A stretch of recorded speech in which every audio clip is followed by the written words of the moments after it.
Oi, oi, gente! Pra quem ainda não me conhece, eu sou a Carol Fittipaldi e no vídeo de hoje eu vou falar um assunto que eu acho que eu ainda não tinha falado em nenhuma das minhas redes sociais, que é sobre a minha vida profissional desde o começo. Eu comecei a crescer nas redes sociais a partir do momento que eu comecei a postar bastante vídeo de receitas, principalmente no meu Instagram e no meu TikTok. Se você ainda não me segue, eu já vou deixar aí pra você seguir lá e acompanhar o conteúdo que eu posto por lá. E eu comecei a crescer quando eu, de fato, virei confeiteira. Só que eu não fui confeiteira a vida toda. Pelo contrário, eu fui confeiteira por 1 ano e meio, quase 2 anos. E antes de decidir ser confeiteira, eu era jornalista. Eu acho que nem todo mundo sabe dessa parte. Eu sou jornalista de formação com especialização em marketing.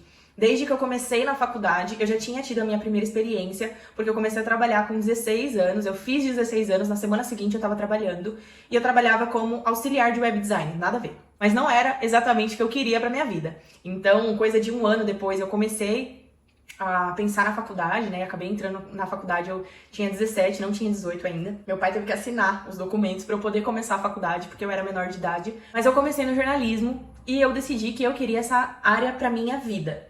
Eu já fui em busca de um estágio, comecei o estágio muito nova. Eu estava indo pro terceiro semestre, eu estava no segundo semestre da faculdade, quando eu entrei para atuar como jornalista, né, como estagiária em jornalismo. E gostei bastante, gostei, me apaixonei, amava a minha área, queria muito trabalhar na TV. Meu pai trabalhou por 10 anos no SBT, então a minha infância toda foi visitando o SBT, festa de final de ano, festa de Dia das Crianças, visitava programas de palco do SBT, cheguei a fazer participação em novela do SBT como figurante, sabe? Cheguei a fazer vários testes pra atriz, mas eu não gostava, eu não conseguia decorar roteiro, era chato, meu pai queria, mas não dava certo. Eu coloquei no meu coração que eu queria trabalhar na TV, só que eu não sabia com o quê. E aí, quando de fato eu comecei a faculdade de jornalismo, eu entendi. Eu falei, olha, eu quero trabalhar na TV como jornalista.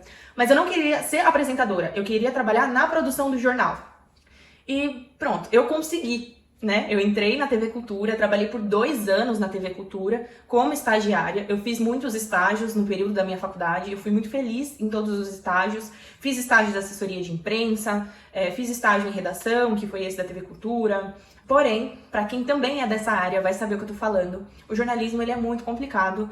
No Brasil, pelo menos, né? Eu não tenho contato com jornalistas de outros países e aqui na Europa eu tive uma experiência ruim com jornalismo. Basicamente, eu quase sofri com um entrevistador, que era o diretor. Eu fui fazer a entrevista para uma redação e fiz ali, a entrevista durou mais ou menos 1 hora e meia, eu tava entendendo que era algo profissional, estava quase sendo aprovada, não vou comentar qual é o nome do jornal, mas é um jornal grande aqui em Portugal. Tinha sido aprovada, né? A entrevista foi muito boa e no final da entrevista o diretor da redação ele tomou alguns caminhos, assim, algumas atitudes que eu já comecei a estranhar. Eu sei que portugueses não têm muito contato físico quanto o brasileiro, né? De abraçar, beijar, isso e aquilo. E no final da entrevista ele veio me abraçar e ficou abraçado comigo e eu achei isso muito estranho. Ele começou a falar que o que acontece em Vegas fica em Vegas e se eu concordava com isso. Aí nisso eu já comecei a achar estranho, já comecei a me sentir um pouco acuada, né, pela situação. Já fui tentar pegar minha bolsa, eu vi que ele tava meio que na frente da porta, eu já pensei, vou ativar meu lado Muay Thai aqui, pra dar uma punhalada nesse cara, se ele vier pra cima de mim, vou gritar, não vou aceitar. Mas ele acabou não fazendo nada de fato, mas ele deu indícios, ele veio me abraçar de novo, ele segurou no meu rosto, ficou me olhando, perguntou se eu queria fazer dar certo, falou que pra fazer dar certo só dependia de mim, se eu queria fazer dar certo, deu indícios ali de uma falta de educação e de uma possível tentativa de alguma coisa se eu aceitasse trabalhar ali. Claramente, como eu não fiquei confortável com a situação, eu já peguei a minha bolsa, já comecei a responder ele bem séria, bem seca. Falei que pra mim tinha sido ok, esclarecedor demais a entrevista, e que qualquer coisa ele me ligava. Aí ele falou, não, você pode me ligar pra me dar a sua resposta, pra mim você tá aprovada. E aí eu entendi que o aceitar que ele queria era aceitar que talvez ele tentaria algo se eu começasse a trabalhar lá. E eu senti muito medo, eu acho que não é a palavra, mas eu me senti muito vulnerável por ter essa imagem na cabeça de alguns portugueses. Eu não vou generalizar, eu sei que não são todos, graças a Deus, mas eu sei que tem muitos portugueses que pensam que é brasileira, é novinha, precisa da oportunidade, então vai aceitar qualquer coisa.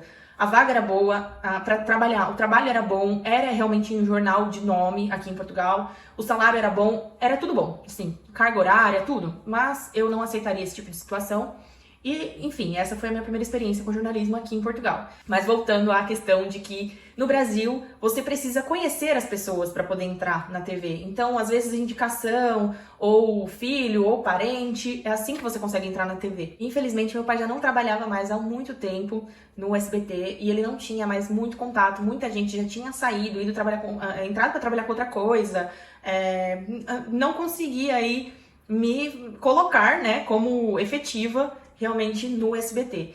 Enquanto eu estava no estágio fazendo a faculdade, eu consegui oportunidades muito boas. Porém, oportunidades que não efetivavam. A TV Cultura, por exemplo, é mais barato para eles pegarem um outro estagiário e ensinar o trabalho de novo do que efetivar o estagiário e pagar 5, 6 vezes mais do que o estagiário recebe. Então eu acabei não sendo efetivada. Tive que sair da área quando eu me formei, eu acabei trabalhando com outra coisa, trabalhei até com recepção por alguns meses. Depois eu encontrei uma oportunidade onde eu ia voltar a exercer o meu lado jornalístico, né? Eu voltei para produção de conteúdo e revisão de conteúdo numa empresa. Porém, essa empresa era voltada 98% a marketing. Então, conforme eu fui ficando nessa empresa, eu trabalhei lá mais ou menos 3 anos, na verdade. Eu fiquei quase 3 anos lá, que é a empresa onde eu conheci o Gui, onde a gente trabalhou junto. Fui me especializando no marketing. Então eu fui levando assim o jornalismo para um lado de marketing, que foi onde nós fizemos cursos, palestras, participamos de workshops, essas coisas, onde eu tive mais conhecimento do ramo de marketing e onde eu me especializei. Então eu sempre falava, eu sou jornalista com especialização em marketing, que foi o que de fato assim eu trabalhei mesmo e atuei sem ser estagiária. Mas chegou um tempo que essa empresa já não estava mais fazendo sentido para mim. Eu sabia que eu podia ir mais longe, ganhar mais. Lá eu já era muito reconhecida, porque, enfim, eu me tornei líder, depois eu me tornei coordenadora, estava sendo cotada para a gerência, mas eu não estava mais feliz. E aí foi quando eu decidi ir para uma outra empresa, onde eu não tivesse um cargo de tanta responsabilidade assim, onde eu respondesse por outras pessoas, né? Porque como eu era coordenadora, eu respondia pelo trabalho de outras pessoas. E eu quis voltar para essa ideia de, não, vou voltar como analista, fazendo meu trabalho, respondendo só pelo meu trabalho e pesquisando no mercado, eu vi que eu ia receber até mais. Então foi isso que me motivou a sair da área. Depois dessa empresa, eu trabalhei em outras 3 empresas de marketing, intercalando entre uma era totalmente home office, outra era totalmente presencial e a outra era híbrido. Trabalhei em 3 empresas. E comecei a perceber que eu já não estava mais feliz no setor de marketing, sem explicação. Eu só não estava feliz mais com as minhas atividades. Sempre empresas boas, o meu salário aumentando, tanto que a última empresa que eu tinha trabalhado com marketing, o meu salário era muito bom. Comecei a ter crises nervosas, sem entender exatamente o que era. Até que teve um dia que eu ia trabalhar, eu comecei a chorar no metrô e fiquei muito nervosa e fui pro hospital. E quando eu entrei pra falar com o médico, eu comecei a chorar e eu fiquei nervosa, eu não sabia como que o médico ia reagir, porque eu não sabia explicar exatamente o que eu tinha. E eu orei muito, pedi pra Deus pra que o médico fosse um médico bom, que me entendesse, né? O médico me tranquilizou, perguntou se eu queria água, falou que tava tudo bem, pra eu ficar tranquila, e o que eu tava precisando.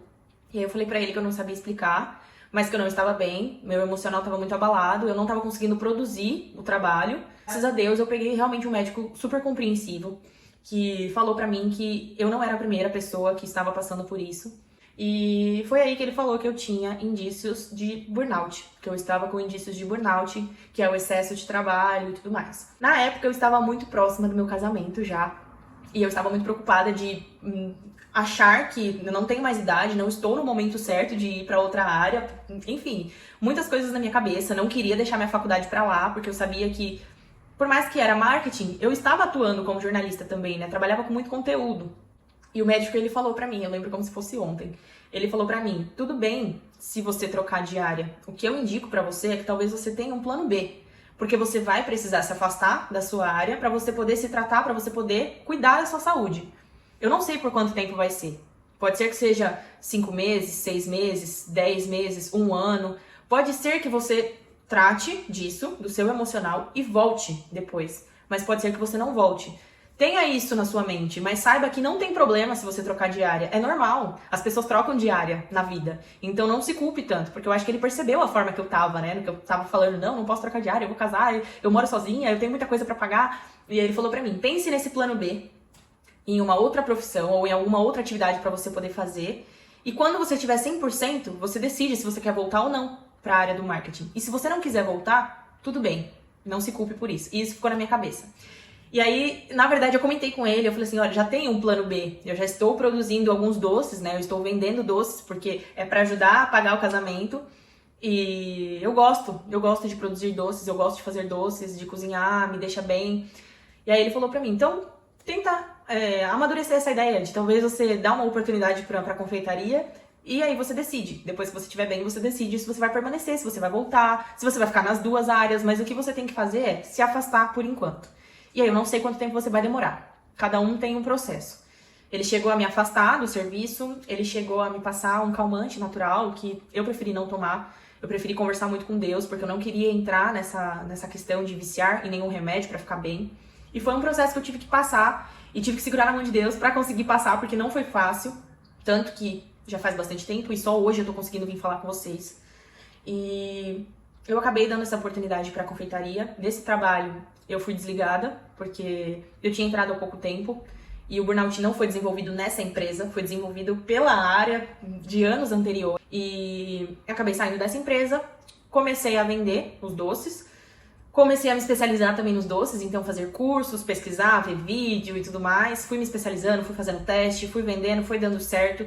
E foi aí que eu comecei a participar de eventos, participar de feiras, vender para aniversário. E aí eu me destaquei aí nesse ramo de confeitaria. Mas o que acontece? Quando eu cheguei em Portugal, não continuei de onde eu tinha parado. Eu não cheguei aqui em Portugal no mesmo nível que eu estava lá no Brasil. Eu já estava tirando um dinheiro bom, relativamente bom, trabalhava muito. Tinha dias que eu saía da cozinha 10 horas, 11 horas da noite, trabalhava muito, mas eu vi ali um retorno financeiro.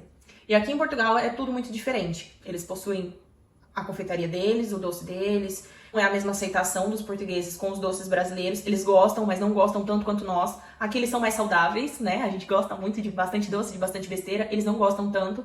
Então eu senti, assim, quando eu cheguei em novembro, dezembro, eu senti drasticamente essa diferença. E eu entendi que talvez não ia rolar por enquanto, né? Pelo menos pra mim não ia rolar chegar nessa etapa de, eu vou continuar como confeiteira aqui. Foi aí que eu voltei pro mercado de trabalho, trabalhei na loja, que eu já tinha comentado com vocês, trabalhei em um restaurante, trabalhei numa cozinha, né? Eu tinha muito contato com as pessoas da cozinha, então eu tive essa experiência também. E acontece que eu não consegui me adaptar à cozinha, que eles chamam de restauração aqui, não consegui me adaptar, é muito louco, né? Eu já tinha postado um vídeo falando sobre isso lá nas minhas redes sociais. Comecei a mandar pra marketing, porque eu comecei a lembrar daquilo que o médico tinha me falado. Às vezes eu precisava do meu tempo pra me tratar. E fui aprovada numa vaga de marketing para trabalhar aqui em Portugal, remotamente. A empresa é uma multinacional, não vou comentar nomes, né, por questões éticas, mas é uma multinacional, basicamente uma empresa de software. E eu vou atuar com marketing digital com eles. Fui aprovada, assinei o contrato, vou iniciar agora. Não sei quando que eu vou postar esse vídeo para vocês, mas eu estou para começar. Eu passei por isso, de aguardar o tempo. E o meu tempo de afastamento do marketing foi de 2 anos. Eu fiquei 2 anos afastada. Eu demorei 2 anos para curar esse problema na minha vida. E hoje eu estou totalmente de coração aberto. Gosto do marketing, continuo gostando. Gostando não, eu acho que eu amo a minha área do jornalismo. Se fosse para eu voltar pro jornalismo, eu voltaria, tá? Mas é que o marketing é realmente uma grande área, né, da atualidade. Eu continuava, de qualquer forma, trabalhando com marketing e estratégia, porque eu sou digital influencer atualmente, né? O marketing, ele nunca saiu 100% assim da minha vida, mas eu me permiti dar esse afastamento aí dessa área e agora eu estou voltando. E é por isso que eu vim aqui contar pra vocês. Vim aqui no YouTube pra contar, porque eu consegui contar os maiores detalhes. Vocês viram que esse vídeo tá ficando grande pra caramba. As próximas etapas dessa nova vida de jornalista, marqueteira, confeiteira, ex-confeiteira, marqueteira de novo.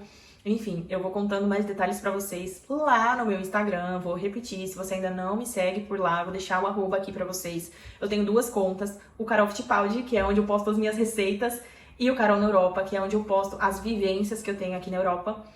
E é isso, gente. Acompanhem por lá as próximas etapas desse capítulo da minha vida. E se você ainda não é inscrito aqui no canal, já se inscreve e deixa o like nesse vídeo, tá bom? Espero vocês no próximo conteúdo. Um beijo!